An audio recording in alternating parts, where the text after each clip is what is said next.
नमस्कार छात्रों, मैं आरिफ पाशा, श्री एल सिद्धप्पा स्मारक माध्यमिक पाठशाला मुतुगदूरू। आप सबको मैं आज 10वीं कक्षा की कविता जो अभिनव मनुष्य से संबंधित जानकारी आपको देने का प्रयास कर रहा हूं। तो पहले हम देखते हैं कि अभिनव मनुष्य कविता के कवि रामधारी सिंह दिनकर जी हैं। कौन है? रामधारी सिंह दिनकर जी हैं।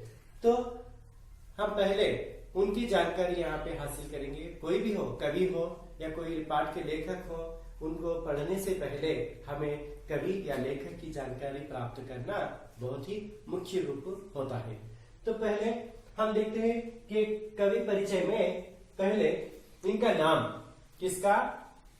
अभिनव मनुष्य कविता के कवि का नाम रामधारी सिंह दिनकर है और इनका जन्म हुआ सन 1908 में।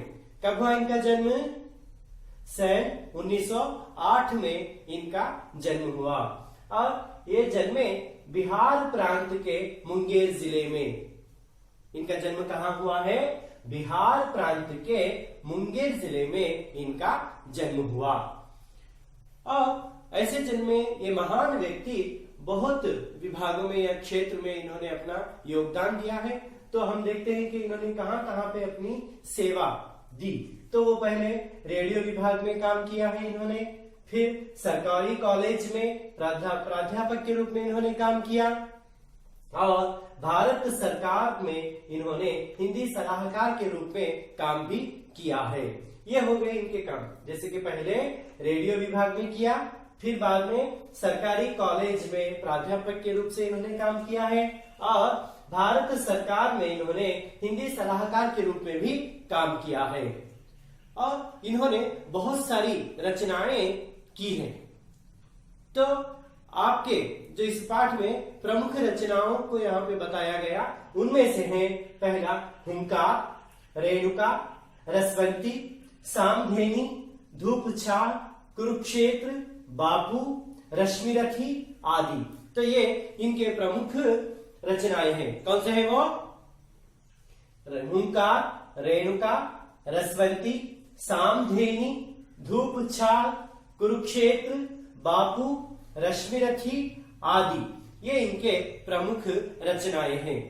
और इन्होंने जो इतने सारे रचनाएं की हैं, इनमें इनकी भाषा जो थी वो सजीव और विषय के अनुकूल रहती थी। कैसी थी वो?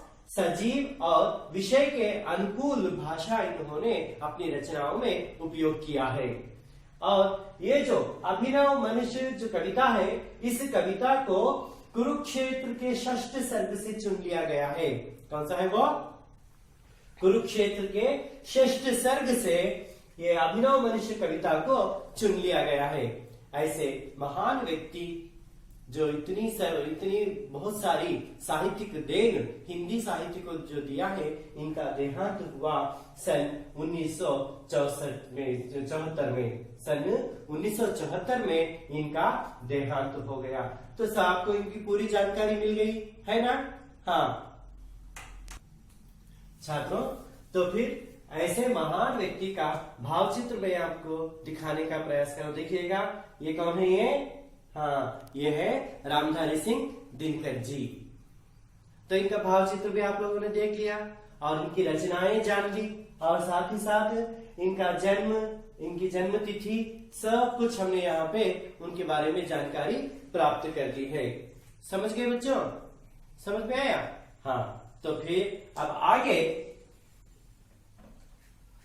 हम देखते हैं कि इस कविता में, अभिनव मनुष्य कविता में नए शब्दों का प्रयोग किया गया है, नए शब्दों का उपयोग किया गया है। तो उन नए शब्दों के बारे में मैं आपको जानकारी देने का प्रयास कर रहा हूं। देखिएगा, यहाँ है पहला जो शब्द है अभिनव। क्या है पहला शब्द? बिल्कुल सही। क्या है वो? अभिनव। अभिनव का अर्थ है यहाँ पे नया, नवीन या आधुनिक। क्या है? नया, नवीन, आधुनिक। ये क्या है?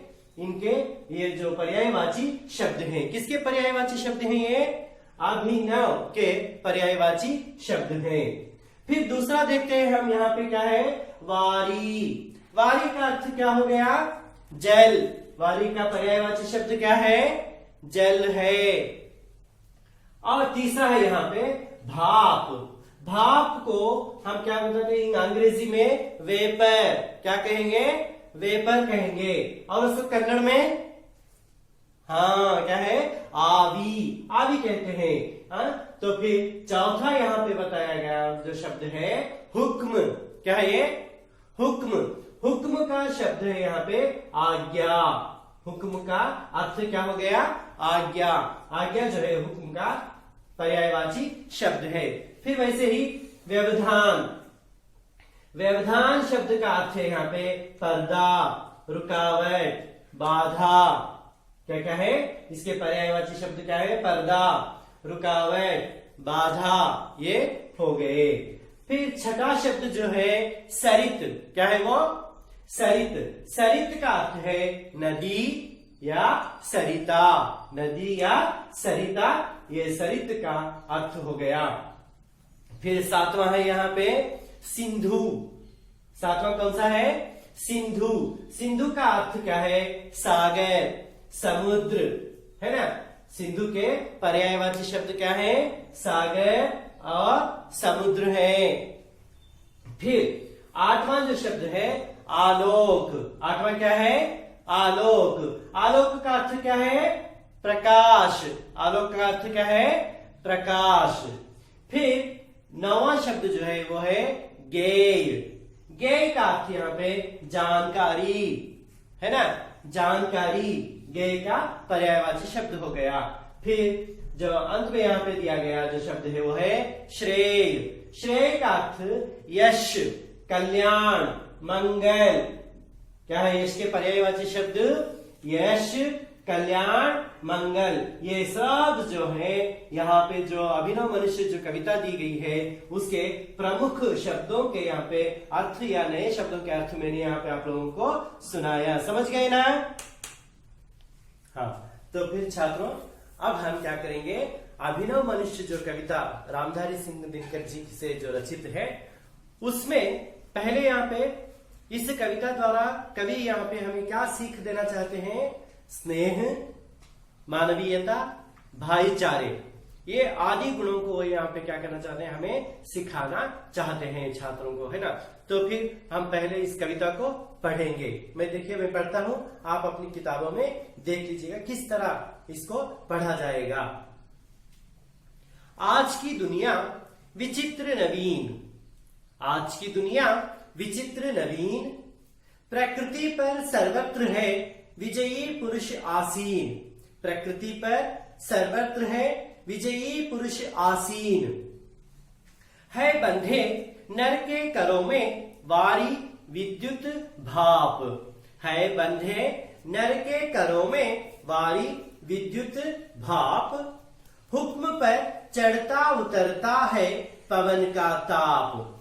हुक्म पर चढ़ता उतरता है पवन का ताप, है नहीं बाकी कहीं व्यवधान। है नहीं बाकी कहीं व्यवधान, लांघ सकता न सरित गिरी सिंधु एक समान। लांघ सकता न सरित गिरी सिंधु एक समान, यह मनुज जिसका गगन में जा रहा है यान। यह मनुज जिसका गगन में जा रहा है यान, कांपते जिसके करों को देख कर परमाणु। कांपते जिसके करों को देख कर परमाणु, यह मनुज जो सृष्टि का श्रृंगार। यह मनुज जो सृष्टि का श्रृंगार, ज्ञान का विज्ञान का आलोक का आगार। ज्ञान का विज्ञान का आलोक का आगार, व्योम से पाताल तक सब कुछ इसे है ज्ञेय। व्योम से पाताल तक सब कुछ इसे है ज्ञेय, पर न यह परिचय मनुज का। पर न यह परिचय मनुज का, यह ना उसका श्रेय। यह ना उसका श्रेय। श्रेय उसका बुद्धि पर चैतन्य उर की जीत, श्रेय उसका बुद्धि पर चैतन्य उर की जीत, श्रेय मानव की असीमित मानवों से प्रीत, श्रेय मानव की असीमित मानवों से प्रीत। एक नर से दूसरे के बीच का व्यवधान, एक नर से दूसरे के बीच का व्यवधान तोड़ दे जो बस वही ज्ञानी वही विद्वान, तोड़ दे जो बस वही ज्ञानी वही विद्वान, और मानव भी वही, और मानव भी वही। हाँ छात्रों, तो फिर अब हम इस कविता का अर्थ समझेंगे, है ना। हाँ, तो यहाँ पे दिनकर जी क्या बताना चाहते हैं इस कविता द्वारा हमें? आज की दुनिया विचित्र नवीन, आज की दुनिया कैसी है? विचित्र है और कैसी? नवीन। नवीन मीन्स क्या बताया मैंने यहाँ पे आपको?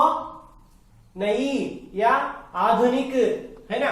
आधुनिक यहाँ पे आज की दुनिया जो है विचित्र भी लग रही है और नवीन लग रही है। प्रकृति पर सर्वत्र है विजयी पुरुष आसीन। प्रकृति पर देखिए कितनी बढ़िया पंक्ति यहाँ पे जो दी गई है, प्रकृति पर सर्वत्र है विजयी पुरुष आसीन, यानी कि मानव ने प्रकृति के सर्वत्र हर एक क्षेत्र में हर जगह अपनी विजय को प्राप्त कर लिया है, और प्राप्त करने के साथ साथ उस पुरुष ने क्या किया? उस पर आसीन है, उस पर सवार हो गया है।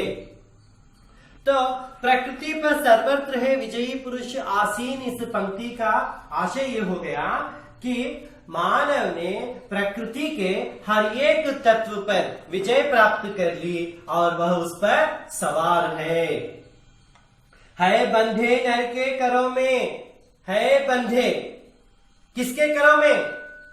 हाँ, नर के करों में। नर का अर्थ क्या है यहाँ पे? मानव। मानव के कर हाथों में, मानव के हाथों में बंधे हुए हैं। कौन बंधे हुए हैं?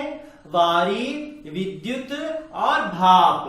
वारी का अर्थ क्या बताया मैंने? जल। विद्युत का अर्थ क्या है?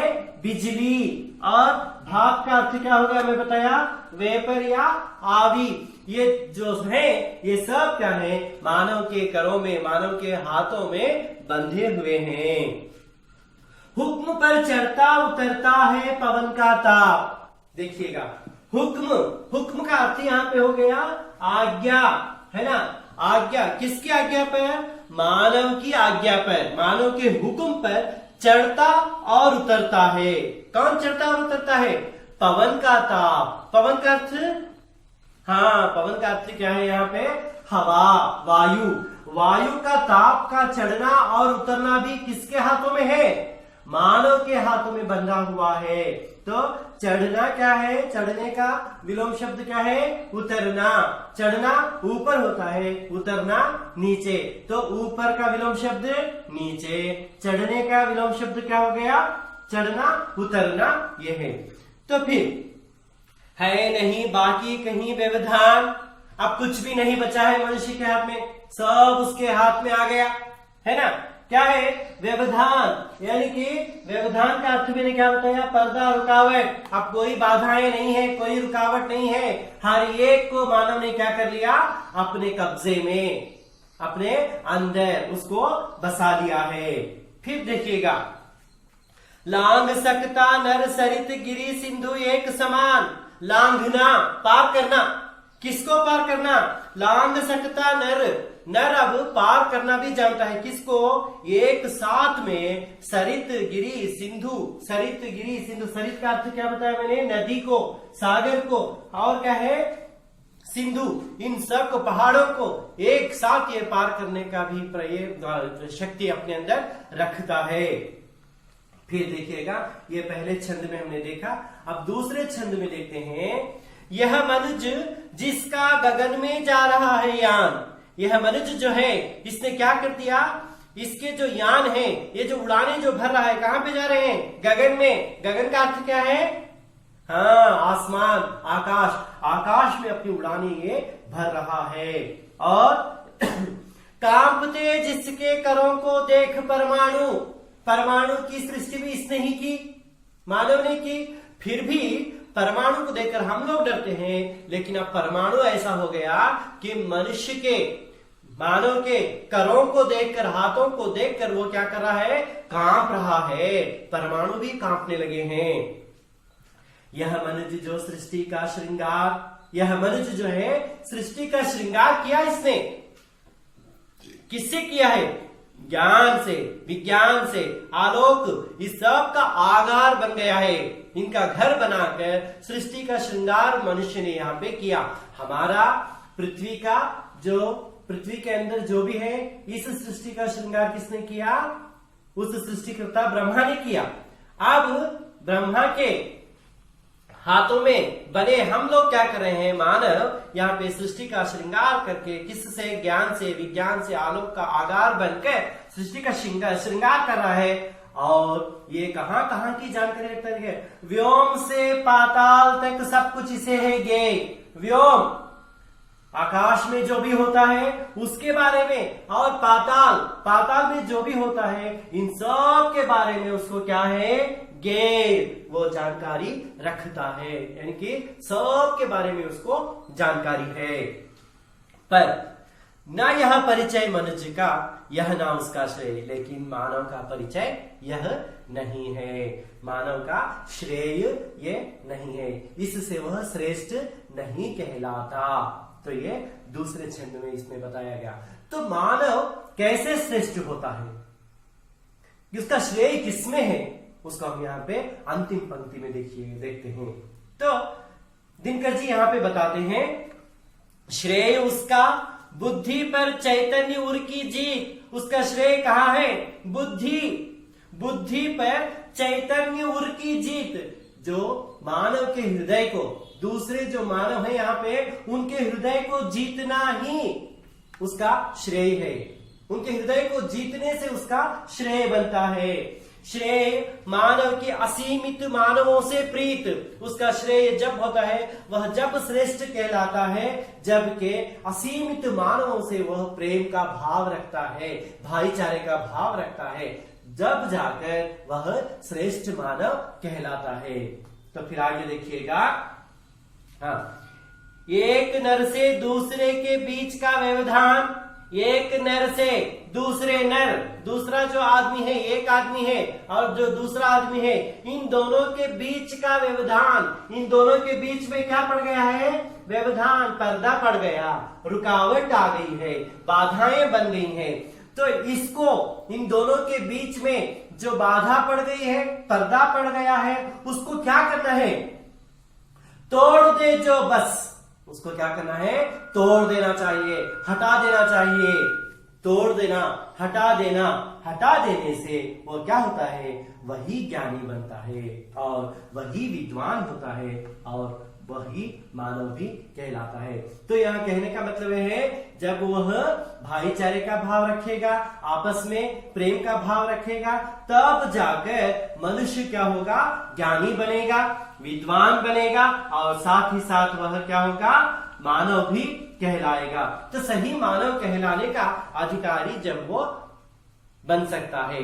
तो इसीलिए यहाँ पे रामधारी सिंह दिनकर जी जो है, अभिनव मनुष्य कविता में मनुष्य की साधना के बारे में भी बताया और साथ ही साथ उसकी जो साधना उसने की है बुद्धि के ऊपर, वो बुद्धि शक्ति के ऊपर जो किया है वो नहीं है, लेकिन उसके अंदर क्या होना चाहिए? उसके अंदर आपस की जो भाईचारे का प्रेम जो है उसको समझना है। इन सब को समझने से वो क्या होगा? एक श्रेष्ठ मानव, एक श्रेष्ठ व्यक्ति कहलाएगा। तो इनके ओर भी उसको ध्यान देना चाहिए। समझ गए ना छात्रों? हाँ, तो फिर अब हम देखते हैं कि इसको कैसे राग से पढ़ा जाता है और इस कविता को कैसे हम सीखेंगे। इसको मैं एक वीडियो क्लिप यहाँ पे प्ले करूंगा, आप उसको देख लीजिएगा।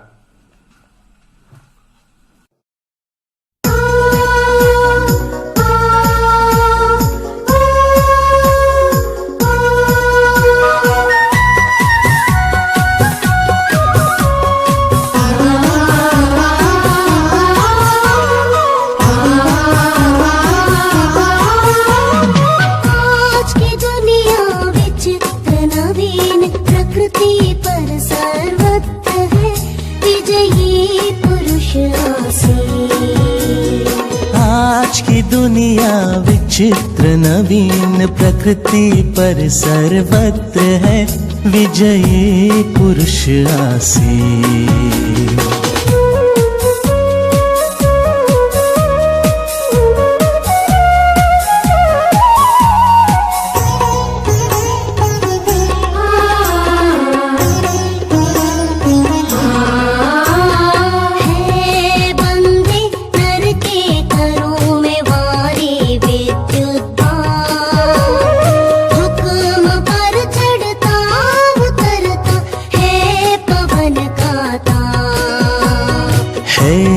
बंधे नर के करों में भारी विद्युत भार, हुक्म पर चढ़ता उतरता है पवन का तार।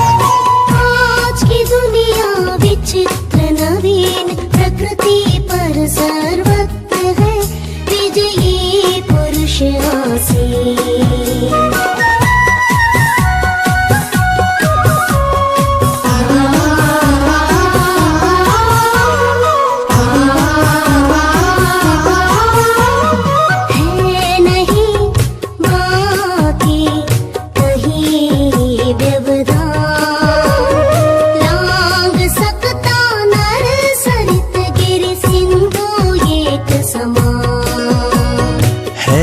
नहीं बाकी कहीं व्यवधान, लांघ सकता नर सरित गिर सिंधु एक समान। आज की दुनिया विचित्र नवीन प्रकृति पर सर्वत्र है विजयी पुरुष आसीन।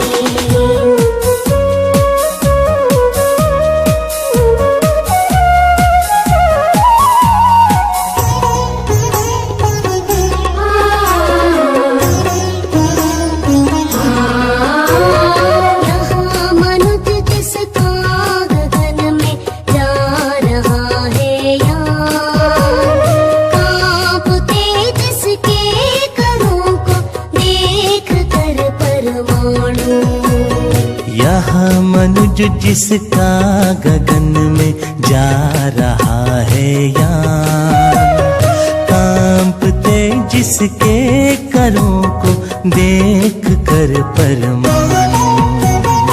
आज की दुनिया विचित्र नवीन प्रकृति पर सर्वत्र है विजयी पुरुष आसीन।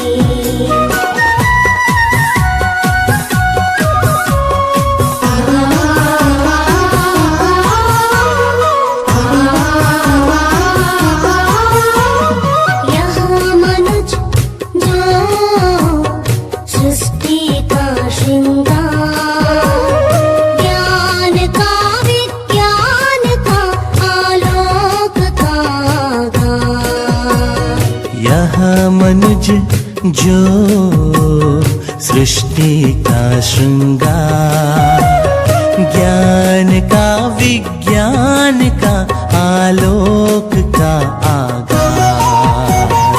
आज की दुनिया विचित्र नवीन प्रकृति पर सर्वत्र है विजयी पुरुष आसीन।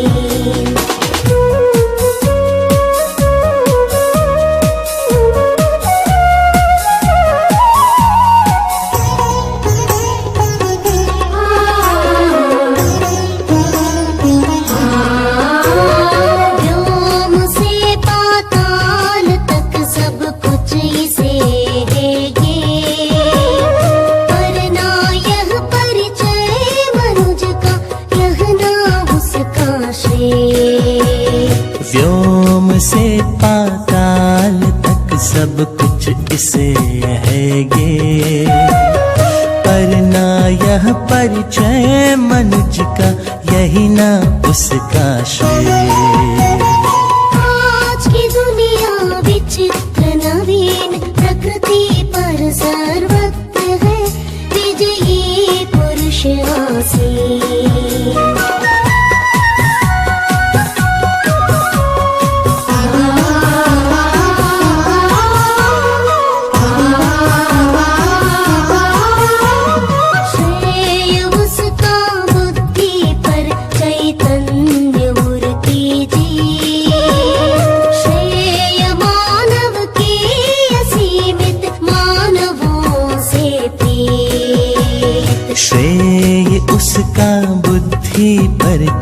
चैतन्य उरके जी, श्रेय मानव की असीमित मानवों से तेज। आज की दुनिया विचित्र नवीन, प्रकृति पर सर्वत्र है विजयी पुरुष आसीन।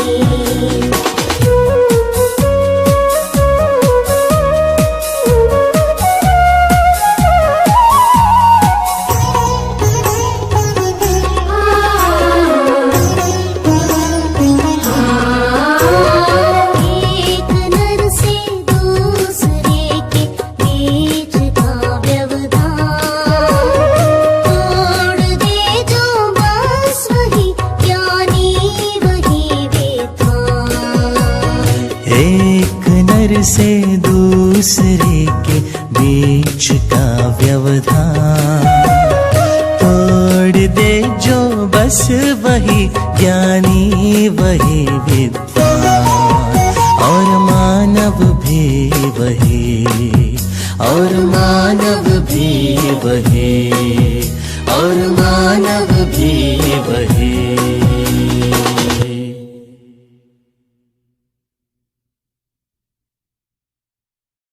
छात्रों, आप लोगों ने अभी एक वीडियो देखा है ना, तो पूरी जानकारी आप लोगों को क्या हो गया, उसके अंदर पूरी जानकारी आपको मिल गई। क्या है वो?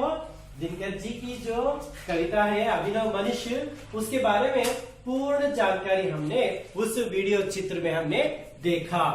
अब हम देखते हैं कि इस कविता का सारांश जो है यहाँ पे जो मैंने बताया, जितना भी मैंने आप लोगों को बताया यहाँ पे, वो पूरा मैंने क्या किया यहाँ पे सार के रूप में, है ना, या भावार्थ के रूप में, सारांश के रूप में यहाँ पे बताने का आपको प्रयास कर रहा हूं। जो भी बताया गया, देखिएगा, पहले हम क्या बोलते हैं इसमें, ये जो कविता है, कौन सी कविता? अभिनव मनुष्य कविता के जो कवि हैं वो रामधारी सिंह दिनकर जी हैं। कौन है इस कविता के कवि? हाँ, रामधारी सिंह दिनकर जी इस कविता के कवि हैं। और ये यहाँ क्या होता है, जिसे कुरुक्षेत्र के 6ठ सर्ग से लिया गया है। किसको लिया गया? अभिनव मनुष्य कविता जो है रामधारी सिंह दिनकर जी से रचित जो कविता है अभिनव मनुष्य, उसको क्या है, कुरुक्षेत्र के 6ठ सर्ग से लिया गया है, इसको लिखना है। फिर इस कविता द्वारा कवि क्या देना चाहते हैं, क्या बताना चाहते हैं? वो है स्नेह, मानवीयता, भाईचारा, ये जो अंश है यहाँ पे, इसको वो सिखाने का प्रयास हमें इस कविता द्वारा कर रहे हैं। तो ये आप लोगों को समझ में आ गया है ना। जो अभिनव मनुष्य जो कविता है, इस कविता के कवि हैं रामधारी सिंह दिनकर जी, और वे हमें क्या कर रहे हैं यहाँ पे, स्नेह, मानवीयता, भाईचारा सिखाना चाहते हैं। और अभिनव मनुष्य कविता जो है, इसको उनके कुरुक्षेत्र के 6ठ सर्ग से लिया गया है। इतनी जानकारी प्राप्त कर लिया है ना। हाँ, आगे देखेंगे। कवि के अनुसार आज की दुनिया, मैंने पहले ही आप लोगों को बता दिया, आज की दुनिया क्या है, विचित्र और नवीन है। यानी कि आज की दुनिया बड़ी अजीब है। अजीब का अर्थ क्या है? विचित्र है ना। अजीब का अर्थ क्या है? विचित्र। और नवीन का और एक अर्थ मैंने यहाँ पे क्या लिखा है? नई। विचित्र अजीब है, नई है। आप ये भी लिख सकते हैं, या आप दुनिया बड़ी विचित्र और नवीन भी लिख सकते हैं। समझ गए? हाँ, मानव ने प्रकृति के हर तत्व पर विजय प्राप्त की है। मानव ने यहाँ पे क्या कर लिया? प्रकृति के हर एक तत्व पर इसने यहाँ पे क्या कर लिया है? विजय प्राप्त कर लिया है। विजय प्राप्त की। और पानी, बिजली, भाप, सभी तत्व अब मनुष्य के हाथ में है। कौन कौन से अंश है वो? पानी है, विद्युत यानी बिजली है ना। पानी, बिजली, भाप। आप विद्युत लिखना चाहते हैं तो विद्युत लिख सकते हैं, या बिजली लिखना चाहते हैं तो बिजली लिख सकते हैं। जो भी आपकी सुविधा है, जो भी शब्द आपको याद आ गए, उस शब्द को यहाँ पे आप लिख सकते हैं। पानी, बिजली, भाप, इन सब तत्वों पर किसने हाँ, किसके हाथों में है अब ये सब? मनुष्य के हाथों में बंधे हुए हैं। समझ गए, है ना? इसको आसानी से हम लिख सकते हैं। और फिर देखिएगा, उसी के कहने पर, उसी के कहने पर का अर्थ कविता में क्या दिया गया? मानव के हुक्म पर। हुक्म आपको लिखना नहीं आ रहा है तो हम क्या कहेंगे? उसी के कहने पर या उसी की आज्ञा पर। आज्ञा उसका पर्यायवाची शब्द, इसीलिए यहाँ पे आप लोगों को शब्दों के अर्थ बताए जाते हैं। वो तो फिर यहाँ देखिएगा, हाँ, उसी के कहने पर हवा का तापमान, किसका तापमान? हाँ, हवा का तापमान। हवा का शब्द जो क्या दिया गया है किताब में बच्चों? हाँ, क्या दिया गया? पवन। पवन जो है, हाँ, पवन का तापमान क्या होता है? चढ़ता और उतरता है, चढ़ता और उतरता है। चढ़ना शब्द का विलोम शब्द क्या है? उतरना। देखिए यहाँ पे विलोम शब्द भी हम सीख गए। चढ़ना ऊपर हो गया और उतरना नीचे। तो ऊपर का विलोम शब्द क्या है? नीचे। ऊपर, नीचे, इसकी भी जानकारी मिल गई। और क्या है यहाँ पे? चढ़ना, उतरना, ये भी हमें विलोम शब्द के बारे में जानकारी मिली। फिर प्रकृति का कोई रहस्य ऐसा नहीं है, यानी कि कोई चीज अब ऐसी बाकी नहीं बची जैसे कि जिसमें उसे बाधा का आभास हो। मनुष्य को कोई बाधा ही नहीं है, बाधा का आभास ही उसको नहीं हो रहा है। महसूस, आभास का अर्थ क्या है? महसूस होना, आभास होना। उसको ऐसा कोई आभास नहीं हो रहा है, इनकी बाधा का आभास नहीं हो रहा है। इतना उसने प्रकृति के हर एक तत्व पर उसने क्या कर लिया है? विजय को प्राप्त कर लिया है। फिर देखिएगा, बताते हैं, आज का मनुष्य नदी, पहाड़, समुद्र सभी को एक समान लांघ सकता है। देखिएगा, आज का मनुष्य, आज का मीन्स यहाँ का अर्थ यह है, यहाँ पे मनुष्य मीन्स मानव, जो आज का आधुनिक मानव जो है, नवीन मानव जो है, वो क्या कर रहा है? नदी पर, पहाड़, समुद्र सभी को एक समान लांघ रहा है। लांघना मीन्स पार करते जा रहा है। तो ये भी हमने यहाँ पे देखा है ना।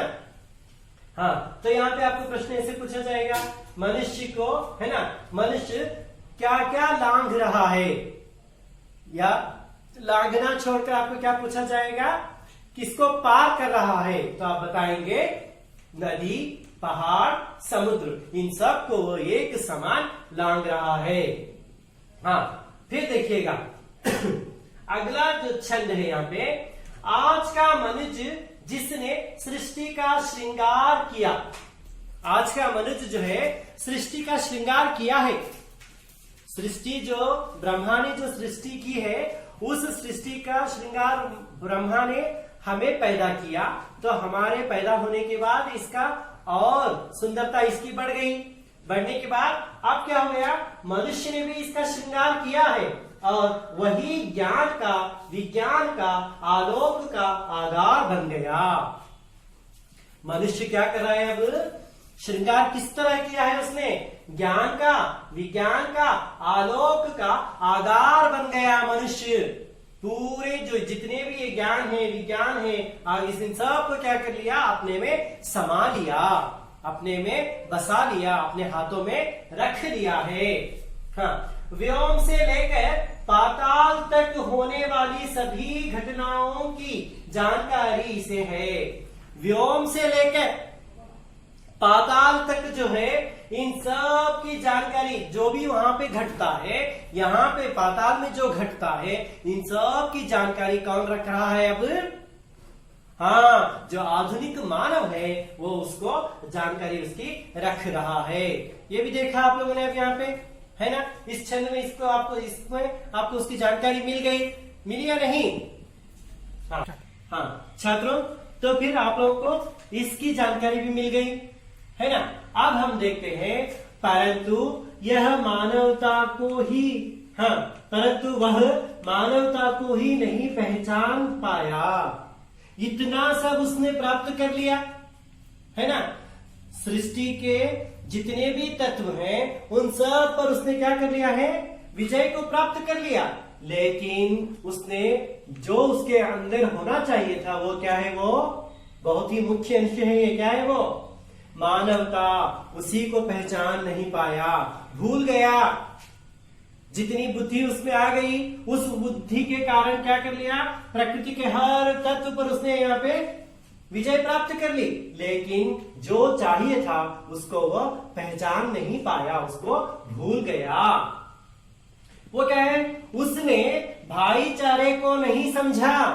भाईचारा है ना, अपनापन जो होता है, हमारे जो मानव के बीच में जो पर्दा पड़ गया है, रुकावट पड़ गई है, बाधा पड़ गई है ना, तो इसलिए देखिएगा उसने भाईचारे को यहाँ पे नहीं समझा, वो भूल गया है।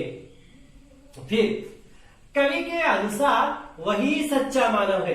कवि तो फिर किसको सच्चा मानव कह रहे हैं यहाँ पे, बताइए।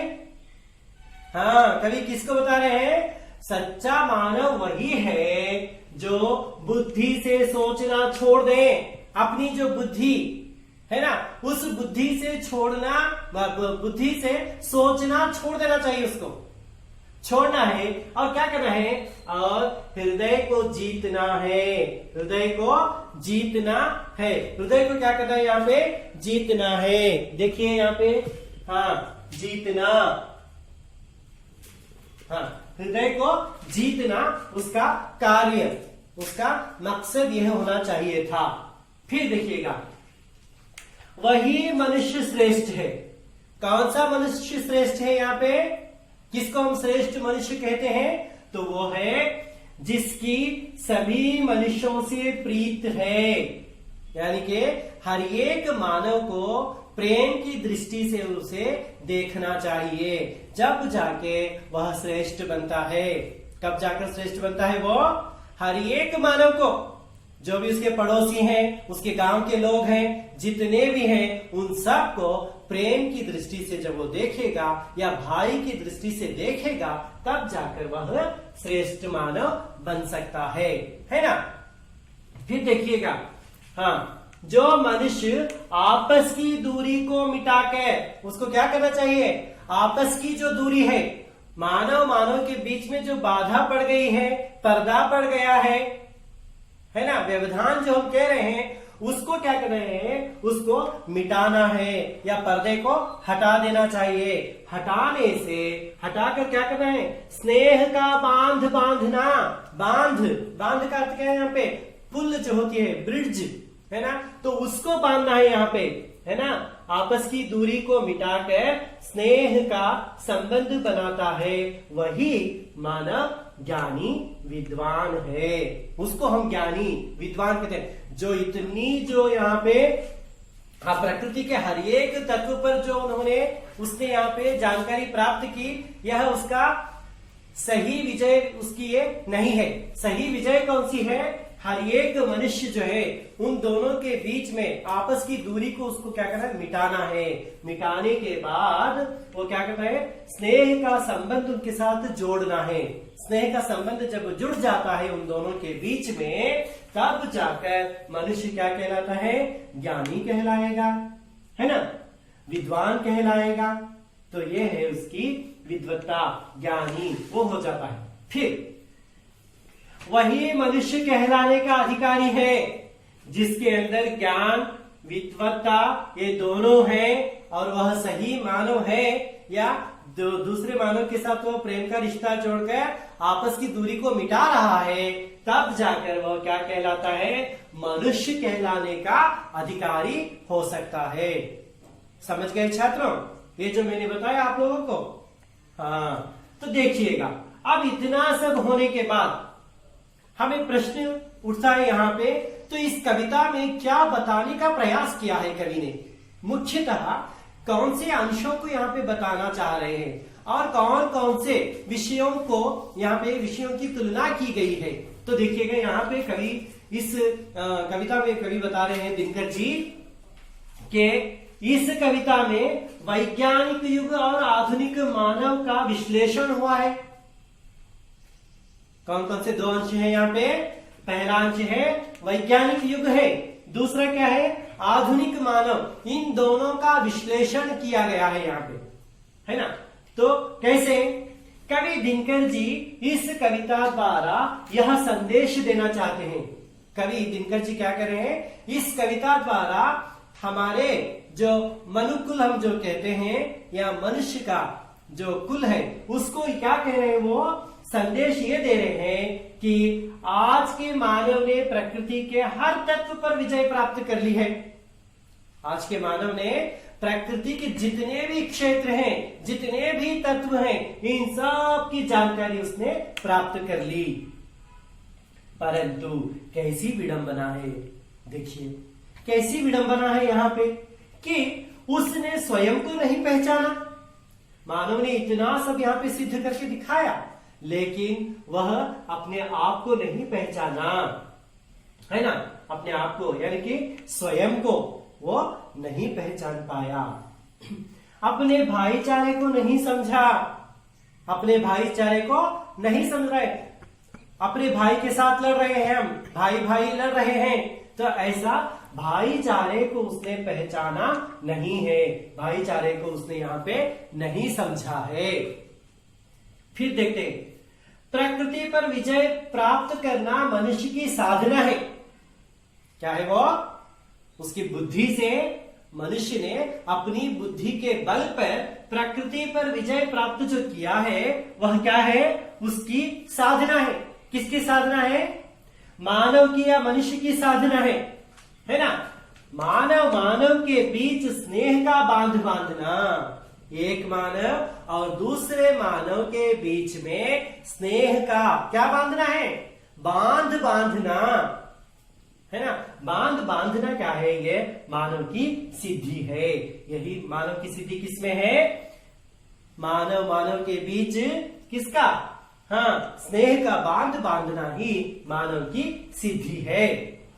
फिर देखिएगा, जो मानव दूसरे मानव से प्रेम का रिश्ता जोड़कर जो मानव दूसरे मानव से, एक मानव दूसरे मानव से क्या करना है? प्रेम का रिश्ता जोड़कर आपस की दूरी को मिटाना।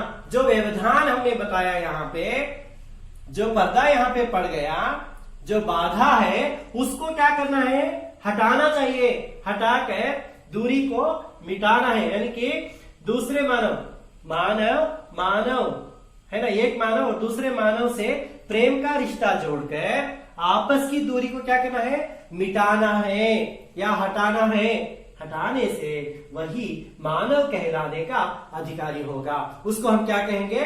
सही मानव कहकर हम उसको पुकारेंगे, तो वो सही मानव कहलाने का अधिकारी होगा। हाँ, तो फिर हमने यहाँ पे इस सारांश को देखा। तो गृह कार्य के रूप में आप लोगों को मैं कुछ प्रश्न दे रहा हूं, इसके बारे में आपको उत्तर लिखकर लाना है। जैसे कि आधुनिक मानव की भौतिक साधना का विवरण कविता के आधार पर दीजिए, यह एक प्रश्न रहेगा आपको। और दूसरा प्रश्न है, दिनकर जी अभिनव मनुष्य कविता द्वारा क्या संदेश देना चाहते हैं, है ना। तो फिर मैं समझता हूं कि आपको मैंने जो भी अब यहाँ पे पाठ पढ़ाया सब आपको समझ में आ गया होगा। तो आप इस वीडियो को देखिएगा, देखने के बाद इसको लाइक कीजिए, सब्सक्राइब कीजिए और इसको शेयर कीजिएगा। धन्यवाद।